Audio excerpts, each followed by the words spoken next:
Ahoy folks, and welcome back to Broadside Gaming with me, Zug. So today, the devs have posted another blog for Unlocked and Loaded, so I thought we'll go through it and see what they have to say before the release at the end of this week, which should be the 26th, if I remember correctly, which I probably don't. Anyway, let's have a look, shall we? Since June, we've been talking about the itemization rework, which is coming in Unlocked and Loaded update this month. We've been working towards an open dialogue with players to receive feedback. We released an introduction to the Itemization dev blog as well as two Q&A blogs answering your questions along the way. We've been through them on this channel, so if you want a quick overview of those, go check it out. I'll put the link in the description. The goal of this blog is to put it all together and to provide everyone with an overview of the Itemization rework. There is a lot to talk about, so grab your favourite drink and dive in. Okie dokie. Let's have a look. Mastery is a new system that was created to bring more player agency to Warhammer 40,000 Darktide. More specifically, we wanted to provide a stronger sense of progression when using weapons and ensure that we respected the time of our fans. I mean, you can go back on this channel 2 years, and I think this is one of the biggest gripes that I had, is they did not respect our time. But it's good that they're finally trying to do something about that, so all good. Investors into the game when tinkering and improving their gear. Mastery thus becomes the central system to open the array of options available to the players surrounding a weapon's progression. This new system will make the player's life easier. Players simply have to use a weapon they like, which will result in the player progressing further into the mastery track of said weapon's family. And as you can see, they've got like a chainsword here. How does mastery work? Good question, Zug. Always ask the hard-hitting questions on this channel. Blessing points. While progressing through the mastery tract of a weapon or weapon family, players will receive blessing points. Blessing points received through the mastery tract will allow players to unlock the blessings of their choice. Each blessing is split into 4 different tiers. In order to unlock a new tier, players will have to spend 5 blessing points, for example. If a player has a weapon with 8 blessings, they will need to spend at least 1 point in 5 of those blessings. Then they'll be able to access tier 2 blessings. Then they'll need to spend another 5 points to access tier 3 blessings, etc., etc. I mean, makes sense so far, I guess.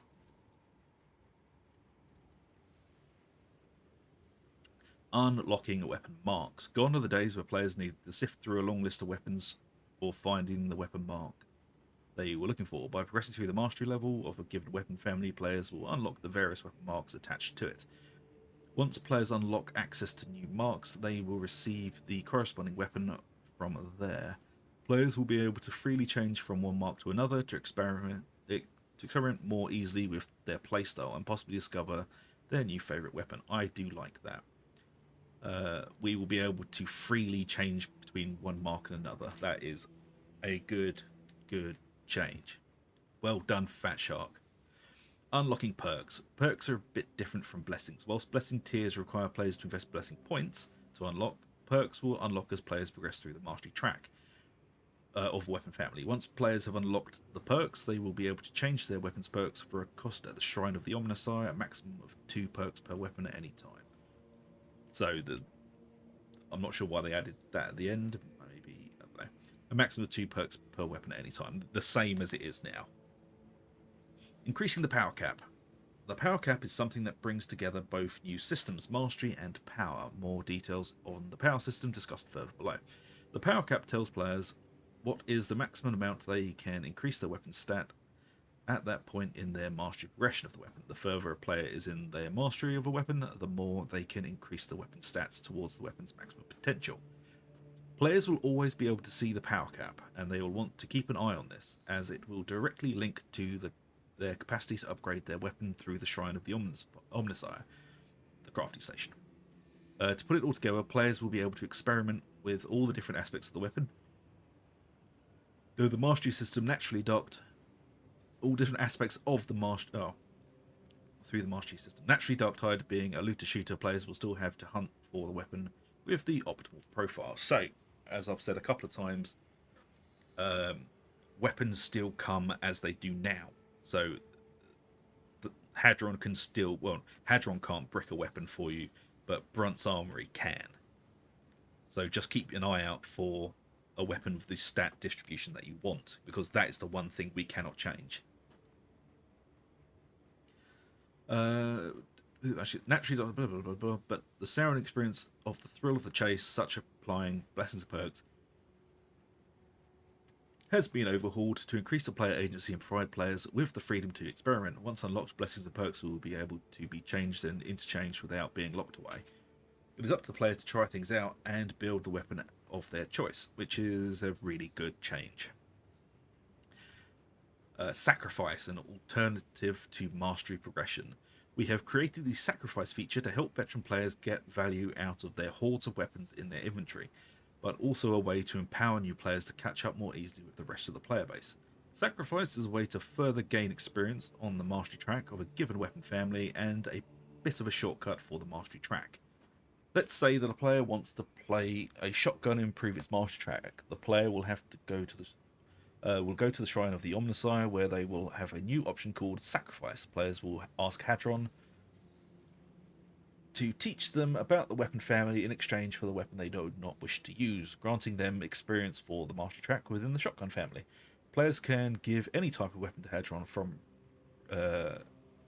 redeemed rarity, green, onward, in order to progress in any given mastery track. That said, if they sacrifice the right weapon family, i.e. the weapon family that they're trying to gain experience in, they will get extra experience. So if you're trying to level up a shotgun, you can use any weapon to sacrifice, but you'll get more experience out of another shotgun. All of the options above provide various choices for the player to think about. Say a player gets a transcendent rarity weapon with the stat reaching their max potential that they do not have use for. Will they sell it to get more resources, or will they sacrifice it to improve the mastery track? All of these systems are intertwined and interconnected to provide a more exciting experience to players. I mean, these are all good changes. It's about time, really. How do players access the mastery menu? The mastery menu will be found as a tab within the operative menu. Sorry, not the Omnissiah. In between the Cosmetics and Talents tab. When clicking on the Mastery menu, players will be greeted by a list of all the weapons available for their Operatives class. When starting a new class for the first time, players will have to unlock their unique weapons as they level up in Darktide. Once they have selected a weapon in the Mastery menu, they will get to a screen displaying blessings and the Mastery progression track. The latter displaying rewards, which will unlock automatically as a player gains experience with a weapon. On the left of the screen, they will have tiers of blessings they currently have access to once a player has unlocked and distributed blessing points. They will merely have to go to the Shrine of the Omnissiah to apply their blessings in exchange for crafting materials. One good thing to remember is that all the sweeping changes coming with Itemization Overhaul, we have been rethinking the in-game currency economy. Thank you.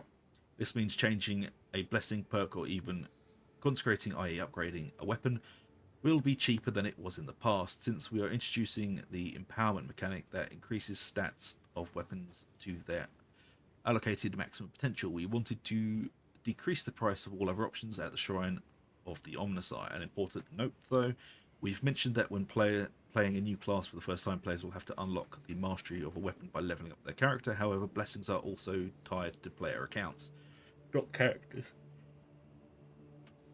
If a player has been progressing with a zealot and they move to a veteran, the progression of the blessings of the weapons these classes share will already be unlocked, and the mastery progress will remain the same. What will happen to my current weapons? We will not be removing any existing weapons. Existing weapons will remain exactly the same. The only difference is that players will be able to see their weapons' stat potential. If a player's weapons are not at their maximum potential, they will be able to be upgraded to upgrade them accordingly. We will not be removing any blessing, perks, or anything else. Good. So we're literally not losing anything, really, apart from an outdated system that didn't work massively well. So, still,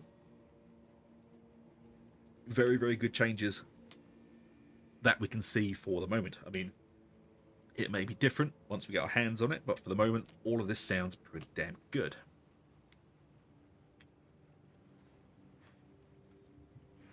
For the sake of example, let's say we have 10 blessings available in a given weaponry mastery.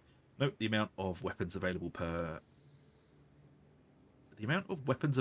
weapon will vary. Okay, maybe I'm just not reading that right, but that sounds the amount of blessings available per weapon will vary. I don't know. We take the experience from these specific mastery track from 0 to the maximum, and we divide its progress bar by the amount of blessings attached to it. In our case, 10, since each blessing has 4 tiers. Each of the 10 segments is then divided by 4, giving a total of 40 segments. This is when we go into the collection of blessings from a player. Continuing with the example above, if a player has all of the 10 blessings unlocked at a given tier, we will look at each tier obtained by the player for each blessing and allocate its corresponding segments of experience into the mastery tract. If a player has obtained a tier 4 blessing, the player will gain 1/4 of the blessing's subdivision of the mastery tract. That said, we want to ensure that our migration felt generous. If a player knows a tier 4 but not the tier 1, 2, or 3, the migration system will automatically grant a bit over 2 additional Okay.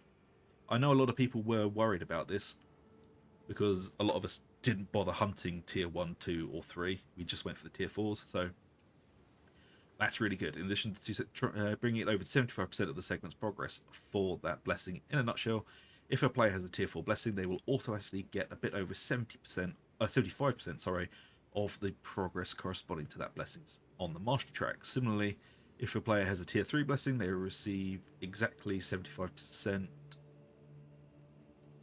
of the progress, and if they know tier 3 and 4 of the blessing but not tier 1 and 2, they will get 100% of the progress for that segment.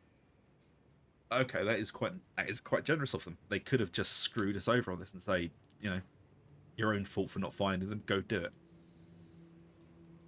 Yeah, they're winning back a bit of goodwill from the Broadside Gaming team here. But it's also grants players the opportunity to blessings they might not have had on their radar, but never unlocked with the previous system.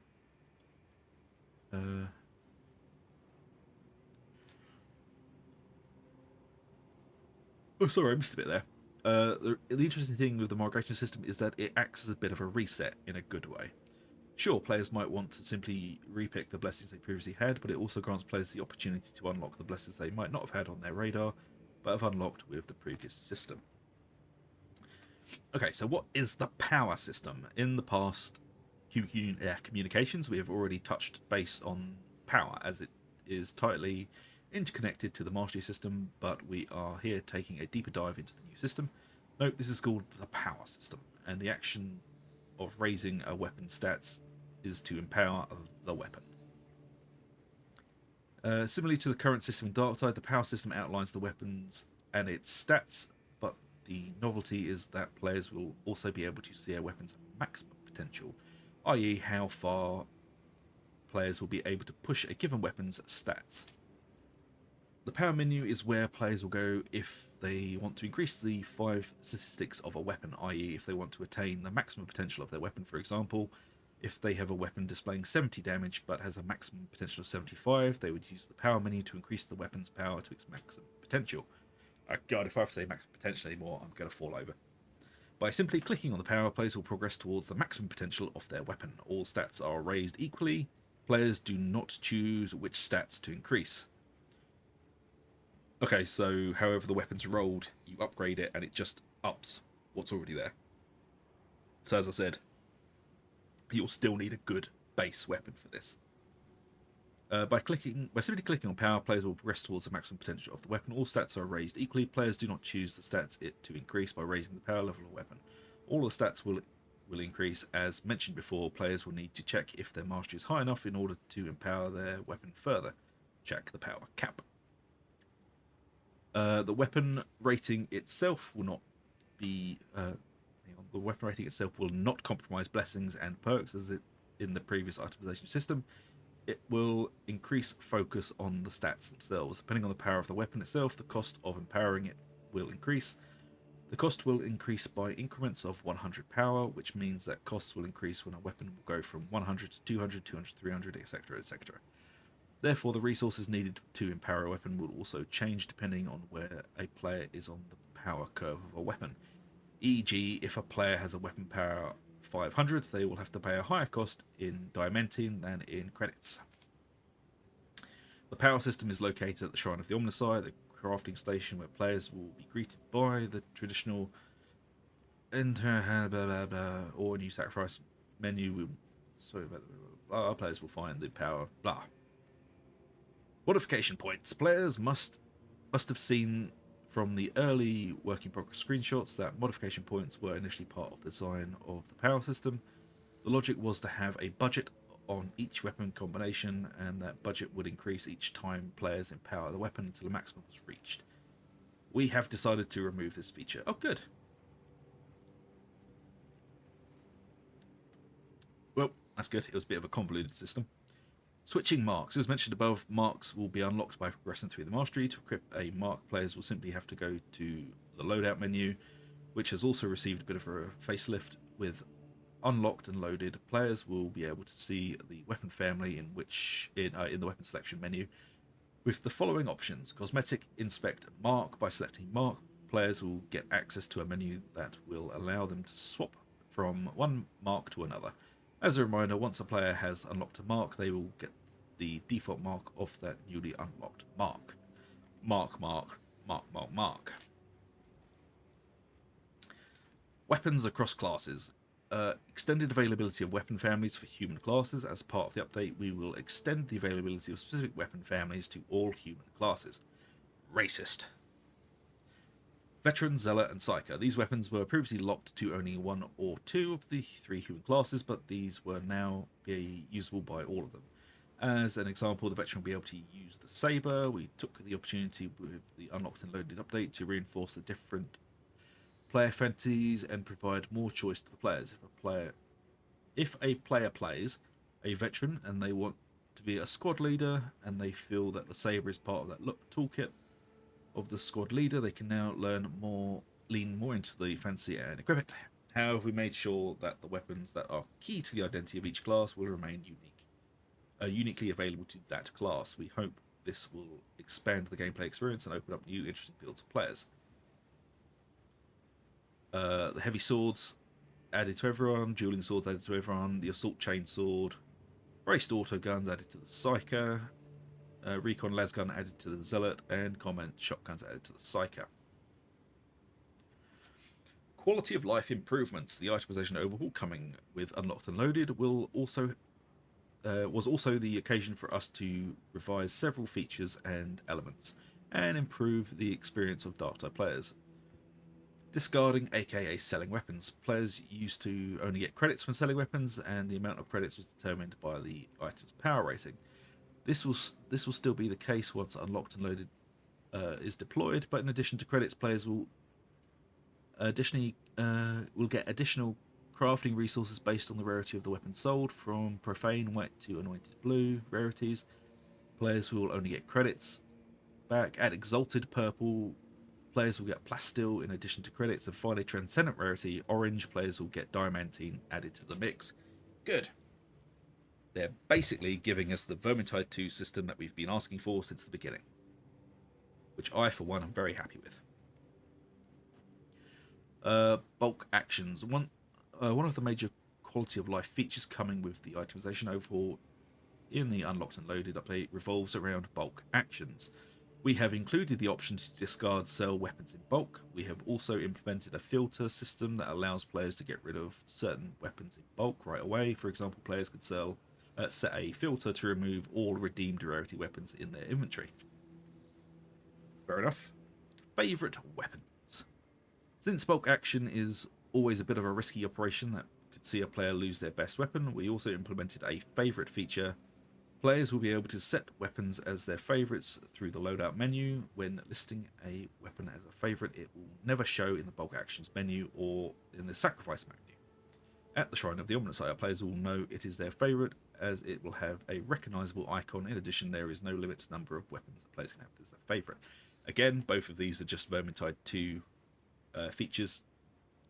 Not knocking them, they're very good features, and I'm glad they're being added in, but again, they tried to reinvent the wheel, and now they're going back to the tried and tested methods in Vermintide 2. which is a good thing. It's just a shame it took them so long to realise it. Changes in existing menus. Similarly to the loadout, the armory exchange, requisition weapons and curios is now segmented between ranged, melee, and curios. Segmentation will allow us to increase the amount of items to be sold in each category. Fair enough. Changes to the weapons generation and acquisition. We have changed the way weapons are generated in certain areas of Darktide. Now that players will have more options to empower and upgrade weapons, some stores, such as Brunt's Armory, will display slightly lower weapon quality by default. Hang on a minute. Slightly lower weapon... No, he's already awful.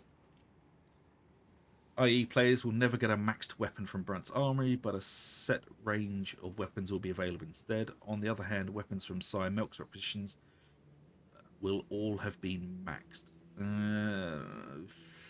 Okay. I'm not sure I'm completely sold on this, but we'll see how that goes.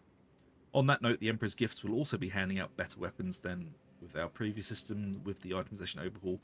Receiving a good weapon after a mission will not mean that players will not be able to use it. On the contrary, we want to encourage players to tinker and try out other weapons.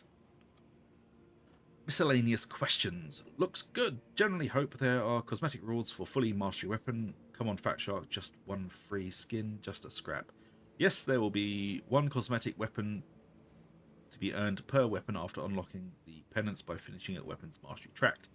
Is there going to be an option to lower the stats on a weapon? No. No, we cannot. Ballpark estimate. If we start completely fresh on a weapon group, mastery and power level, approximately how many normal donation runs it takes to start getting closer to tier 4 blessings and perks? 5 to 10, 20 to 50, 100 plus.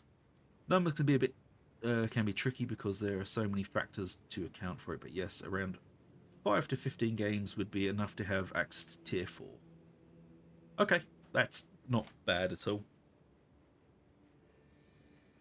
5 to 15 games. Games run minimum 18 minutes at a stretch in a pug. Pre-made probably faster. But it's not too bad. Alright, let us know if you have any questions, blah, blah, blah, blah, blah. Okay, out of all these changes, they're fairly good. The only one I'm slightly concerned about is them tanking Brunt's Armory. It is mostly terrible anyway, but even that seems a bit odd. But we'll have to see how much Sire Melk's actually improved in comparison, because Sire Melk's is also mostly trash at this point. But there we go. That is unlocked and loaded for you, and that will be dropping on the 26th if I remember correctly. I probably do, or I don't know. Anyway, I do hope you folks are looking forward to it. I certainly am. I'll be on it the minute it drops, so come and join if you aren't able to play. You can come and watch us play it live. And if you've enjoyed this video or any other video on the channel, please do like, subscribe, ring that bell for notifications. It really does help us out, and I shall see you all for the next one. So until then, take it easy, and I'll see you later.